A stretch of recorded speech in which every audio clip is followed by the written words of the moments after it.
Greetings, ladies and gentlemen, and welcome to this latest edition of Tales from Outer Space, where I take stories from across the internet and read them for your entertainment. This particular story is called Relieving Atlas's Burden, written by FarmWitch4275. Mankind took to the stars to find answers, to find friends, to find anything that they could find. Not to do anything with it, but to simply find it. From the earliest ancestors who spent nights in the front of their cave staring up at the stars, to the astronauts who braved fate and defied Mother Earth's gravity. For centuries they dreamed of space, and shortly after the 21st century concluded, they finally found it. As with all new explorers, Mother Earth was quickly forgotten, overcome by the great thirst for knowledge, discovery, and new beginnings. Mankind spread to Mars, to Pluto. Human footprints appeared across the system, then far beyond. Against the expectations of the gods that created them, they defied the universe itself and began to thrive in the cold void. For but a moment, for but a time, mankind's hatred, rage, and anger lay dormant. For a short but beautiful time, there was peace.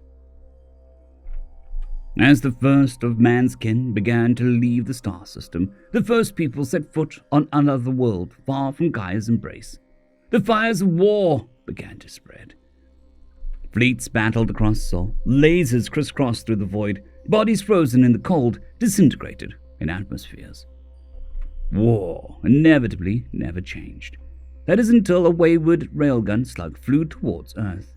The battle suddenly ended. The war over, the hatred vanished, replaced by a single scream of agonized despair, pain, and misery. Every radio, every world, everything, everywhere echoed a scream of pain, followed by the sobs and tears of a man in a state of pure suffering, as if the weight of the world became that much more of a burden to bear. When humanity regained its composure, they looked across the void to find Atlas, the titan from ancient myth that was cursed to hold up the world, tears streaming down his eyes as a trail of blood ran from his right arm to drip down into the void. At first, disbelief, fleets of ships swarmed around the Titan's form, the largest dreadnought mankind could bring to war, barely the size of his fist. Atlas stayed as still as he could, fighting through the pain as a skyscraper-sized hole in his arm continued to bleed. Mankind was stumped at what to do at first, spending time after the discovery to gawk and question. Then one man's voice blasted through public channels.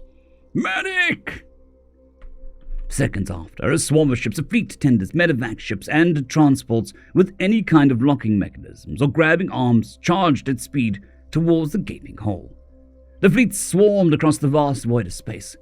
Atlas cried harder, begging the humans to stop hurting him. They ignored his ancient cries and swarmed the gaping wound they had caused. Metal claws pulled the broken blood vessels. Mechanical arms gathered any and all fabric and fiber they could find to fashion a bandage. One brave fleet tender flew into the deepest parts of the wound and returned, covered in the Titan's blood as it held the offending slug in its claws. As times passed, larger swarms of more powerful, more capable ships replaced the tiring swarm.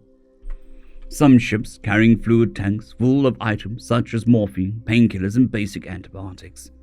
As the work tirelessly continued, the largest of humanity's war fleets moved across the void and positioned themselves underneath Atlas's damaged arm, with thrusters firing at full power, using their mass to supply a small comfort of relief, a rest for the injured limb.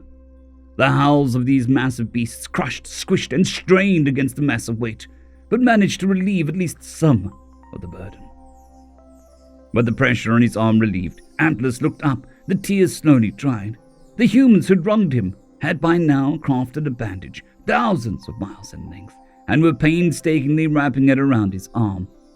He watched in amazement and wonder as the swarm of machines worked tirelessly to correct their mistake. By the day's conclusion, the pain was gone, and the swarm of ships was sacrificing their very structure to give him the rest he needed to heal. Atlas watched in amazement and wonder as the humans he was cursed to keep for so long began the tireless work of repairing the damage. Humanity, overcome by a sense of guilt for their single accident, started to relieve more and more of the burden from Atlas's tired shoulders. Ships that had held up Atlas's arm to help him heal properly were slowly replaced by ships that looked specifically crafted for the purpose. Atlas questioned this, wondering why resources and effort would be wasted on such endeavors. Humanity ignored him and carried on regardless. Humanity was abuzz not only for the discovery of an actual god holding up the world, but also that this entire situation even existed in the first place. Scholars, scientists, and theologians alike spent their time debating and arguing on the matter, while engineers, mathematicians, and computer programmers worked tirelessly to come up with solutions to help the Titan. Time played both as per the norm. For Atlas, a day was but a week for humanity. The tiny swarm of warships, tenders, fleet ships zipped and zooped before his tired eyes, and was slowly replaced with better, more adept, more purpose-built machinery. Atlas's body was a cause for curiosity by its very existence. So potent was his curse that it warped reality and physics in his presence, creating anomalies where pockets of air would appear, that he would breathe in. Experiments were conducted on blood, tissue, and skin samples, and various debates were held by every community that could speak. The curse of the gods upon Atlas was so severe that an invisible, intangible flaw held up his feet, and an invisible, intangible bubble kept his hands from scraping against Earth's crust. Atlas was astonished at the speed and resources being used for his benefit. As the months passed, more and more of the burden of his charge was lifted from his shoulders. Humanity searched for more Titans, using Atlas to calibrate or manufacture special sensors and detectors, only to find Atlas and Earth being the only ones suffering this fate. Humanity busied itself, working hard to relieve Atlas's charge and continued its expansion. For the resources needed to cover the Titan's efforts, entire worlds were strip-mined to the core for raw materials. Over the months that passed, mankind toiled to find a permanent solution. For safety's sake, at this point Earth had been all but evacuated completely, its only inhabitants being researchers or the robots that maintained them. Numerous attempts were made. A specially built sling was made and placed in Atlas's arms, with large rockets and starship engines to cradle his arm. This failed in the long term, but allowed Atlas a moment of rest for the first time in thousands of years. With this small success, humanity worked to attempt more solutions. One such attempt was to offer Atlas an enormous cup of tea with a straw. A massive tube, 60 kilometers long, was built, reinforced and welded to the large stadium-sized bowl, crafted from ceramics and metal reinforcing. 22,000 tons of tea was poured into the stadium, along with over 800,000 gallons of water. It was slowly boiled over weeks and offered to the Titan. Atlas that day had his first drink of delightful tea, along with his first drink of anything since eschewing his punishment. Mankind toiled. Oh, did it toil to lessen his burden, trying everything and expending countless resources, with entire fleets dedicated to this one charge. And one day, mankind found a solution. Construction began in earnest, and over the course of months, parts, pieces, and components of mechanical exoskeleton were put into place around Atlas's body. The giant machine strained to take the weight, but the burden quickly lessened. For the first time, Atlas breathed, stretched his tired muscles, and shuffled to get a better grip on his burden. The machine strained such that several joints snapped, and large starships had to force themselves at full power to replace the connection, allowing tenders to repair the damaged sections, and entire starships sacrificed their very existence to replace destroyed pipes and actuators. It was strenuous but effective. For the first time, Atlas was able to relax, to feel at ease. Over the coming months, humanity worked to strengthen the exoskeleton. Billions of tons of metal, machinery, and equipment, all used in the single project. Humanity felt an odd sense of duty to the cursed man. Then one day, it all ended.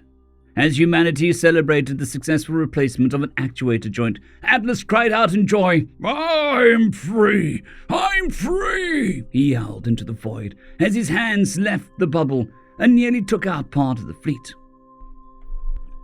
Humanity's ships scrambled to escape his form as he tumbled onto the intangible, invisible floor. He smiled up at them with tears in his eyes, continued to repeat the phrase, "Thank you," as his body slowly faded into the void. Reality returned, as did physics, and the exoskeleton was cast into the void as humanity scrambled to avoid the debris. Atlas's cry for joy could be heard across the entire star system and all across human space. A mixture of happiness and sadness overcame mankind as it cleaned up the operation, recycling the metals and machinery for other purposes. Atlas had been relieved of his punishment by mankind's kindness. Humanity had been absolved of guilt for its accident caused by its anger and hatred. In Atlas's honor, mankind used its resources one last time to construct a large monument depicting Atlas with tears of joy as he takes his first ever tea break. The story about this is most abnormal, isn't it? A story about a mythical titan that suddenly came into being by being hit by a wavered artillery shell. A story about a species so ridden with guilt for causing this creature any kind of pain that they effectively utilized an entire civilization's worth of resources to help the poor guy out. The creation of an enormous cup of tea and a straw, followed by a massive effort to construct a huge robotic exoskeleton to try and make life easier for him. Sounds outlandish, doesn't it? But I'm afraid it's all too real. That titan did in fact exist. The exoskeleton they created is a jumbled mess, but it is left as a monument in the Sol system, slowly orbiting the star between Mars and Luna. The giant bowl of tea and the straw that was moved with great expense to the colony of Ceres 11. It is now owned by a tea company to use as a sports stadium. Why am I telling you this tale? Because if you're reading this document, you know who humanity is, what it's done, and that you have them to thank for something. For it is humanity that had spent the last few centuries shouldering the burden of the galaxy's woes, all in the name of a titan who wronged the gods, all because they felt a sense of guilt for a mistake they made.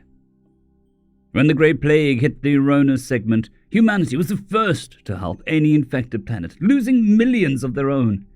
It's because of them that plague was extinguished. They were the first to be on the front lines when the Great Devourer broke out of a prison in the Dactyrus system.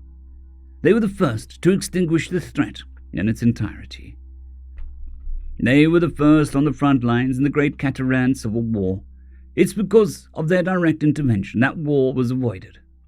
Because of them, the Cataran Empire now oversees the defense of the northern sector of the Federation's borders. All of this because of Atlas. Every new member of the Federation is legally required, if not morally obligated, to perform a pilgrimage to Atlas's shrine on Earth, as you are now required to do so. This is the secret to humanity's success. This little tale is why the Terran Union is on the top. This is why they have all the diplomatic channels. This is how they are at the top of the hierarchy around here. You are going to make a pilgrimage to this site, to learn the same lessons they did, to share the burden of existence, and do your part, to learn how to help us, so that we can help you. On behalf of the Galactic Union, we welcome you to the fold. End of story. I would just like to thank the T5 supporters: Bushmaster 117, Casper Arnholtz, Draxzoon WRE, Elijah Silvercross, Gray, John Carrington, and Severin Cerberus. Thank you very much.